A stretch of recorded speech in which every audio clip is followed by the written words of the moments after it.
Mungkin Bunda Nora sudah lebih paham tentang Enggak, Alkitab, tentang Alkitab. saya paham Bible, tetapi satu pun tidak ada perkataan Yesus yang mengatakan dirinya adalah Tuhan. Bilang kau jangan senang dulu. Ku bilang kau jangan senang dulu. Kasih.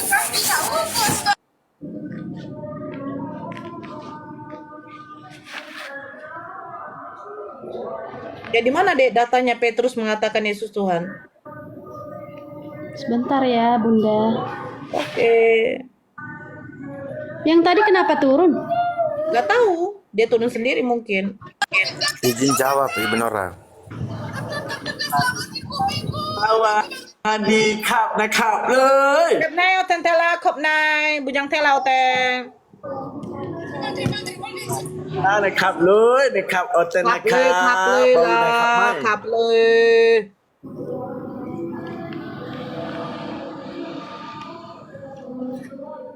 Izin jawab, แล้ว Bu จุด Nora. นะครับวาลังครับว่าปินคลีนปลินเตอร์อดเจนนะครับไหม Kap mai oten tela, bujang tela oten tai, gimana tela oten ta. Amai Huhai. อดเจนpantai bulu panjang นะครับไหม Au Bu ya Kap. Cepat kau Berto, apa yang mau kau jawab? Bukti Yesus itu sebagai Tuhan ya, Ibu Nora ya. Ya kan? Ya, di mana? Yang Ya. pertama kelahirannya itu bagi kita ya secara keimanan. Ya, kelahirannya itu siapa yang mengatakan bahwa dia Tuhan? Itu sebagai keimanan kami itu sebagai Enggak, mujizat. saya nggak bertanya keimanan Anda. Saya nggak mau tahu keimanan Anda. Itu Menyembah data horden memang saya ini Yesus pun lahir ada dari masalah sama perawan Maria saya. melalui Saya ingin kuasa tahu. Roh Kudus. Itu Saya dari ingin- Bibel. Oh, kalau naik kayak Itu dari begini saya tidak Bibel. suka. Itu dari Saya Bibel. tidak Dari room yang Bibel adu loh. suara. Dari Bibel. Room saya tidak room Yang adu kedua, suara. yang kedua, Saya hanya minta di mana datanya. ini saya jelaskan secara keseluruhan. Yang kedua, Tidak, saya minta di mana kematian dan datanya kebangkitan. bahwa tolonglah moderator lah, dan moderator kebangkitan. gimana sih? Penakut kamu ini ruangan tiada. Saya tidak penakut, belum nggak tiada pencet aku model sama kalau manusia. sering dicepat di. Tolong diturunkan aja, ngapain? Ya nggak perlu diskusi yang adu-adu. Kabur room. Tidak edukatif. Ya silakan Margaret, di mana datanya, Dek? Datanya di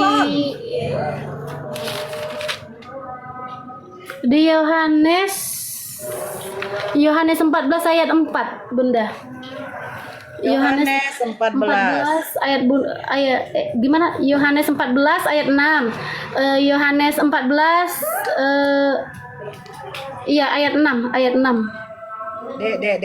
Dek. Yohanes 20 ayat 20. Dek, sebentar, Dek. Kita satu-satu dulu. Akulah jalan kebenaran dan hidup, tidak ada seorang pun yang datang ke Bapa kalau tidak melalui aku. Pertanyaan saya, Dek, jalan kebenaran dan hidup menuju kepada siapa? Kepada Bapa di surga. Bapa ini siapa? Yesus. Yesua. Oh, jadi Bapa ini Yesus. Yesus. Jadi pada waktu Yesus berdoa di Taman Getsemani, dia berdoa kepada Yesus. Kepada roh keilahiannya. Jadi waktu Yesus di dunia, Yesus tidak memiliki roh keilahian.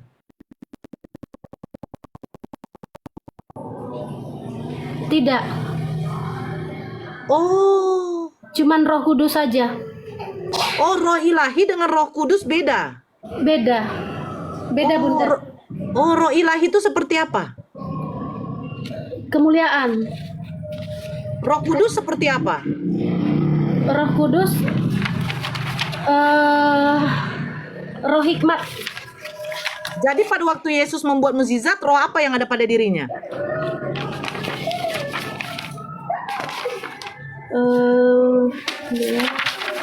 Ya, Dek.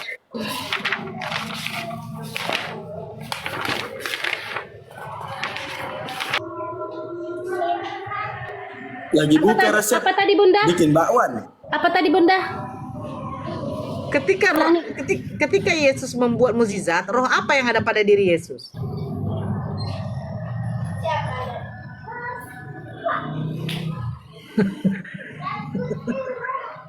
Roh keperkasaan. Roh keperkasaan.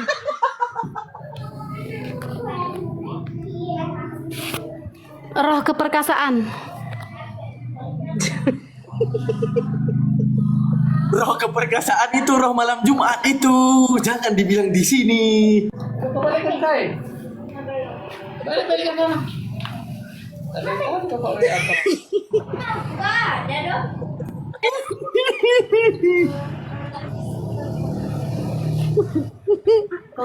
Jadi Dek, jadi roh yang ada di dalam diri Yesus ada berapa roh? Eh, ada roh keilahian, ada roh hikmat, ada roh pengertian, ada tapi roh enggak, tunggu dulu, nasihat, Dek. ada roh Tunggu dulu. keperkasaan. Tunggu dulu, waktu Yesus di dunia, kata kamu roh ilahinya nggak ada. Dinaungi Bunda, masih dinaungi Dinaungi ke siapa? ke Yesus. Jadi pada waktu Yesus berdoa di Taman Getsemani, dia berdoa kepada roh keilahiannya. Iya, yaitu Bapa. Roh Nah, ilahi roh itu keilahiannya Bapa. ada berada di mana pada waktu Yesus berdoa? Di surga Bunda. Berarti tidak ada di Yesus pada waktu Yesus masih di bumi ya? Tidak, cuman Roh Kudus yang ada. Tapi Oke. saling menyambung, Bapa, Putra, dan Roh Kudus. Jadi pada waktu dia membuat mukjizat, roh apa yang ada?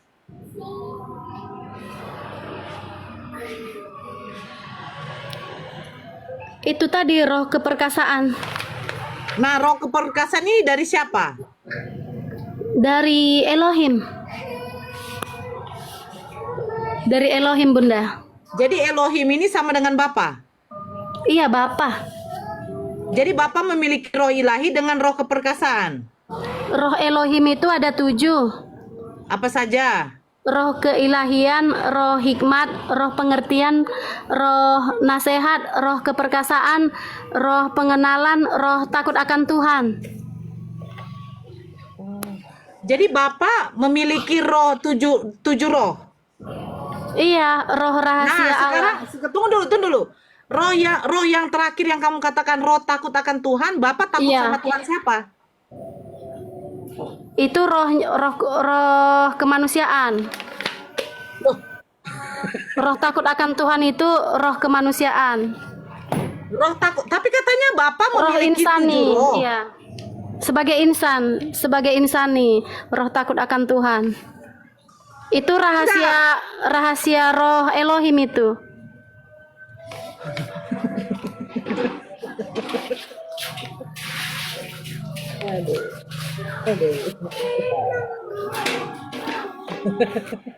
Jadi roh itu Bunda bertugas Margaret, dikit, menyembah Kak menghadap Allah Bapa. Kak Margaret, dikit aja. Yesus kan punya roh keperkasaan ya. Kenapa Yesus nggak kawin? Kan dia roh perkasa. Sebab Yesus itu Bapa, jadi nggak menikah. Oh, nggak menikah. Jadi dari mana mau diuji keperkasaannya kalau nggak nikah? Nggak perkasa Bukan. dong dia. Bukan dalam arti hawa nafsu. Perkasa dalam bidang apa? Main gulat kalah dia. Hebat dalam kehebatan. Apa dalam Keagungan. kehebatan? Iya, keagungan. Apa dalam Keajaiban, kehebatan? Maghrib diculik. Iya, pas maghrib dia diculik wewe gombel dibawa ke atas gunung tuh. Di mana hebatnya? Tapi dia kan menang. Apa menang main gulat aja kalah? Gimana sih? Menang. Dia main Memenangkan kematian, memenangkan maut. Memenangkan maut. Gimana memenangkan kematian? Pas ditucuk paku aja bolong. Di mana Iya, menangnya? tapi Kalau kan- menang pas ditucuk nggak bolong. Yang Iya, namanya roh perkasa endingnya menaklukkan kan- kematian, Iya. happy ending. Endingnya kan Yesus itu menang endingnya. Menang dari apa? Pas Iya. ditucuk bolong dia. Lanjut, Menang. Bunda, lanjut, Bunda. Iya, ada kehidupan, kemenangan yang berkuasa, sanggup iya. melakukan mujizat Jadi itu. sekarang saya tanya, Margaret, ketika Yesus datang, Mm-mm. ketika Yesus datang ke pohon ara, dia kan merasa lapar. Mm-mm. Nah, kenapa dia kalau sebagai Tuhan dia tidak tahu bahwa pohon ara itu belum musimnya berbuah?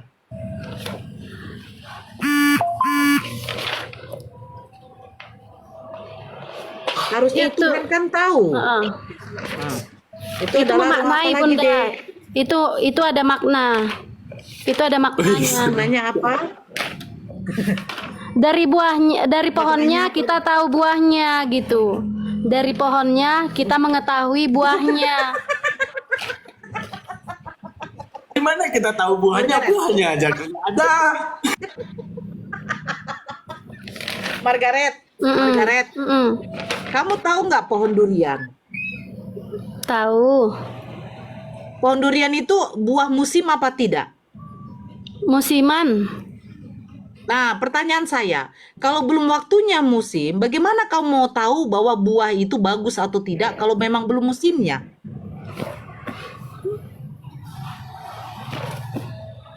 Tahu kan pernah berbuah.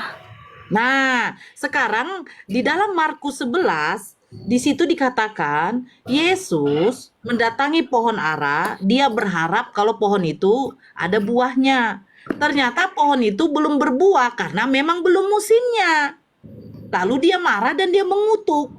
Pertanyaan saya, kalau memang Yesus Tuhan, kenapa dia tidak tahu kalau pohon ara itu belum musimnya berbuah? Itu dalam arti manusia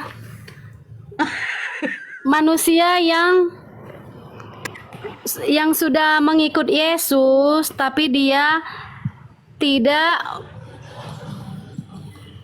menyebarkan firman Tuhan dengan Nggak nyambung, secara Pak. benar. Dengan Kalau secara manusia benar. ada buahnya 2 biji. Masa dibilang nggak ada buah?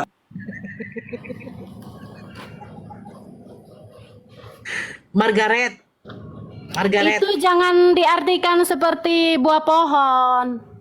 Margaret, sebentar ya, sebentar. Di dalam Markus 11, coba kamu baca. Itu konteksnya bukan perumpamaan. Ayat Yesus berapa, Bunda? Markus 11 nomor 12. Coba kau baca. Di situ bukan perumpamaan. Di situ Yesus dengan murid-muridnya pada waktu itu lagi merasa kelaparan, Dek. Markus 11 Mulai dari nomor 12 kau baca.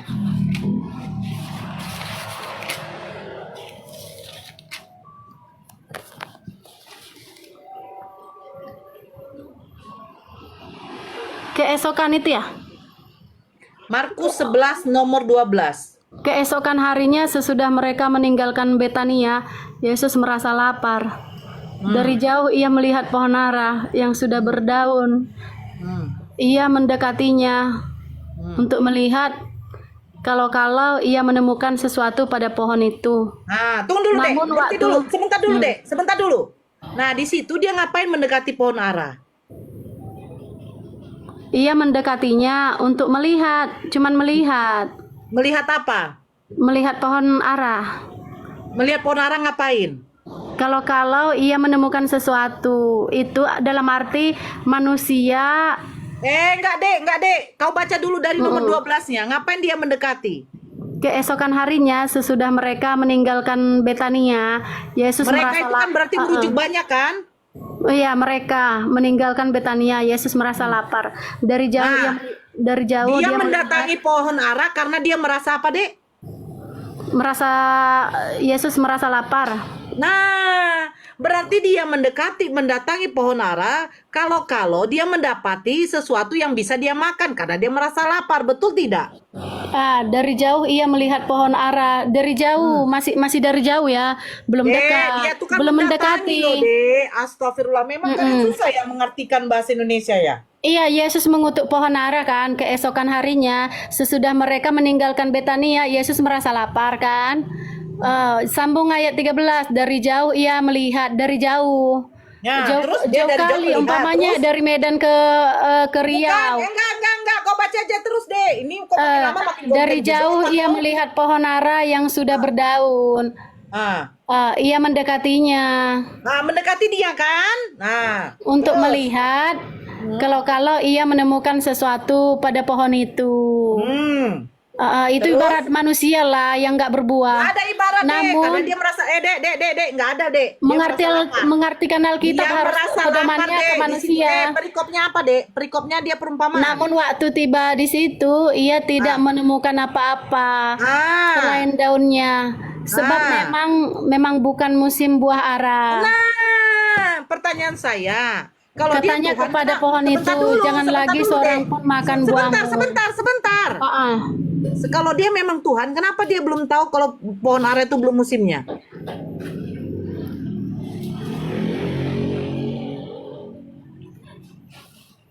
Dia tahu.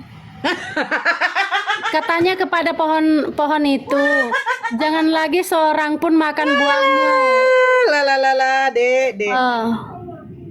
Jangan lagi seorang pun makan buahmu. Tahu nggak pohon begini, ara? Dek, kita buat analoginya Tahu aja nggak lah. benda pohon ara itu seperti apa? Sebentar. Buat analoginya aja lah, ya. Yang kita tahu, durian ini berbuah bulan 1, bulan 6, bulan 12. Nah, bulan 12 baru berbuah durian kamu. Belum berbuah, belum musimnya berbuah, kau sudah tebang. Saya bertanya, Margaret, kenapa kau tebang buah pohon durianmu? Dia tidak menghasilkan buah, padahal memang belum musimnya. Pertanyaan saya, yang botol di sini, saya yang bertanya kamu atau kamu yang menebang?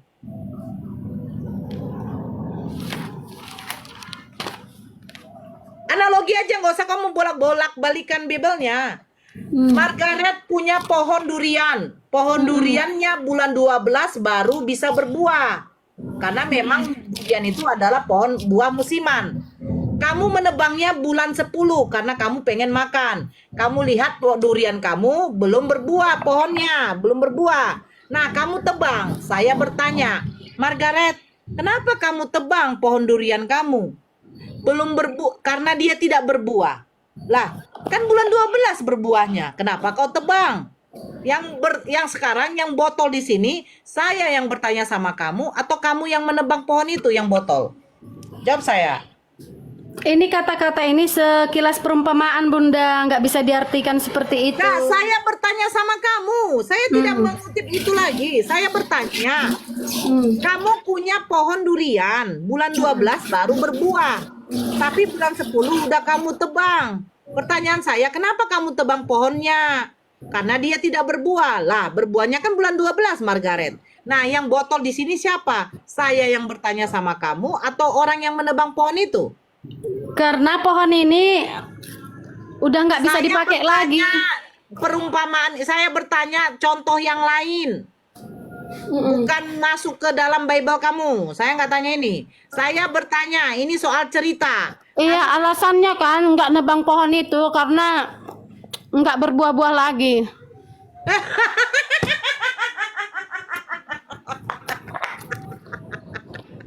Alasannya nebang pohon itu kan karena nggak akan bisa berbuah lagi. Kamu tahu dari mana dia tidak?